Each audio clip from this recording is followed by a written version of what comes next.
Hey guys, welcome to the channel. Today I am going to show you a game where white completely destroys the Dutch defense. This game is between the Grandmaster Itturizaga Bonelli from Spain and the Grandmaster Rasmussen Allan from Denmark. This game happened in the round 9 of Chess Olympiad. So let's start. White plays the move d4 and after f5 this is known as Dutch defense. Now white continues with the f4, bishop f4 move. Now the problem with Dutch defense is white has many attacking setups to employ against it. And as we know that the pawn, like the square f7 and f2, they are the weakest squares in the initial position, and for beginners we teach them like never move or touch your f pawns. And in this opening black is playing the move f5, so it already weakens his king to some extent. So of course this game, the opening is quite aggressive and imbalances are there in this opening. White plays the move bishop f4. Of course not the main line, but as I told you, white has many side lines which are also quite attacking. Now black plays the move knight f6, e3, d6, knight f3, g6, and white plays the move bishop c4. Now it's quite obvious bishop c4 is controlling the whole diagonal, and later it can prevent black from castling. So black has to play the move like e6 to stop this bishop. Black plays the move bishop g7, and now here white plays the move h3 with a very nice idea. Now black plays e6 and white continues with the move g4. So this was the idea behind h3. White has already started attacking black's king, and later white will settle on the long side, his king. So now black continues with the move queen e7. But let's take a look what if black takes on g4. Here comes h into g4, and after knight into g4 white can simply play the move knight g5, where he is attacking the e6 pawn. At the same time he is attacking the g4 knight also. The h7 pawn is also under attack, and it's quite difficult position to handle for black. White has huge advantage here.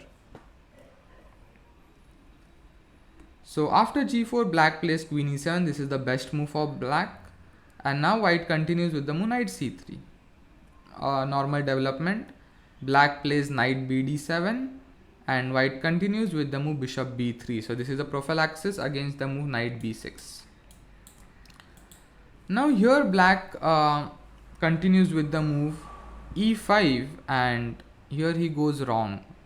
Now e5 is of course a typical break in this Dutch defense. Like black wants to play it, but if we see the position here, the light square bishop is excellently placed on that diagonal. So it is quite anti-positional to move the pawn to e5. The correct plan would be to play the move knight b6, and black should not commit his king here. So after knight b6, let's say white plays queen e2, black can play the move a5, trying to get in the move a4 and harass the light square bishop. And if white plays the move a4 here, black can continue with move like bishop d7, and here his king remains flexible. So black should have played this variation. In the game black continued with e5, and already this is a mistake. Now white played the move bishop g5. So now this move pins the knight, and knight d5 is threatened here. So in order to prevent knight d5, black plays knight b6. Now white plays the move a4. So he wants to kick opponent's knight back, and black has to continue with the move a5. So white continues with the move d into e5. D into e5, and now plays the move knight b5. So I'll suggest the viewers to pause the video and try to find what is the idea of knight b5. Okay, so in the game black missed white's idea, and he continued with the move h6, and this turns out to be a mistake. Instead of h6, the correct move would be to take on g4. And the idea of knight b5 is knight into e5, but here it doesn't work that great. So after queen into e5, there comes bishop f4 and queen moves to c5, and after knight into c7 check, king e7, knight into 8, knight into a8.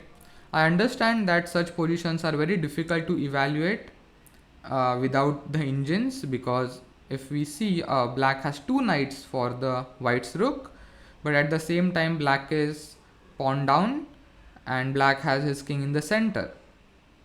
But still black has got advantage here because white's rooks are not going to come into the game for a long time.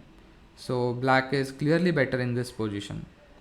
Now like g4 pawn is also attacking h3, and it's really hard to stop this, and his pieces will be activated soon. Rook on d8 is coming, so black has advantage here.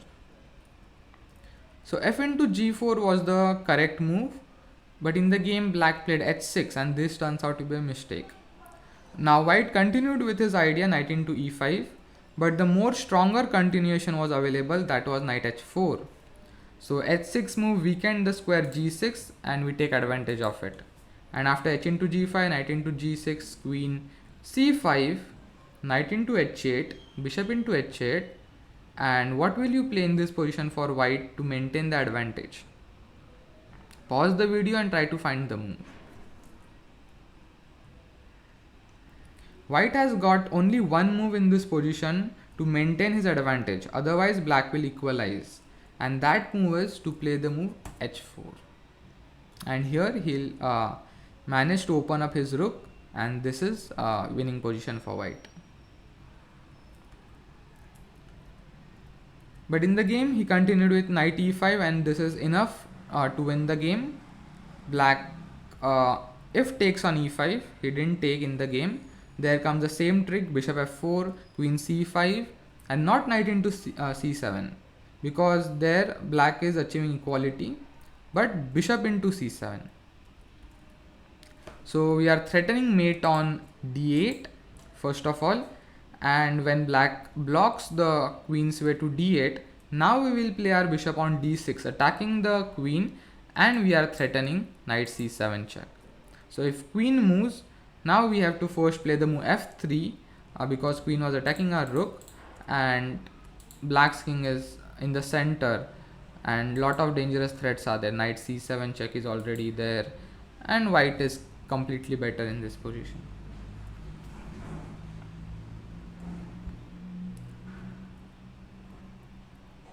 So in the game black took on g5, but this allowed a very simple move for white. You can pause the video and find it. So now white plays the move bishop f7 check. If king moves, then we have knight g6 check. So queen into f7 is forced, knight into f7 and king into f7. White is a queen up, but black has 3 pieces for the queen. So we have to convert the advantage. There comes knight into c7, quite easy move, and black didn't save his rook. He played the move bishop d7 because knight currently is more stronger than the rook, and white is already threatening moves like queen d6.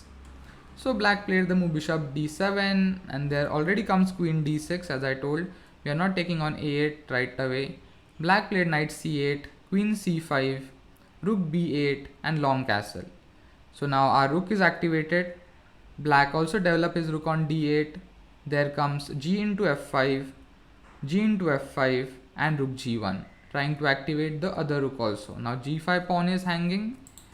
So black plays the move knight e4, unleashing his bishop, plus knight is centralized and g5 pawn is also supported. And there comes the sacrifice, rook into d7 check, rook into d7, and queen into f5. The rook is attacked, king is checked, e4 knight is under attack. So knight f6 is the only move defending everything. But there comes queen e6 check, king f8, and queen e5. The idea is to play knight e6 check and win the b8 rook. So there comes knight d6, knight e6 check, king g8, Rook into g5, rook f8, and the final move, knight into g7. Black resigned here. If black takes on g7, there comes rook into g7, king into g7, and queen into d6.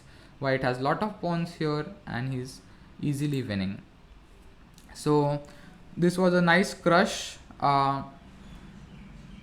White completely destroyed the Dutch defense, and according to me the turning point is the move knight b5, which sets the trap knight into e5, which black completely missed. So you can try this line against Dutch. It's quite interesting line. I hope you like my explanation. Thanks for watching the video.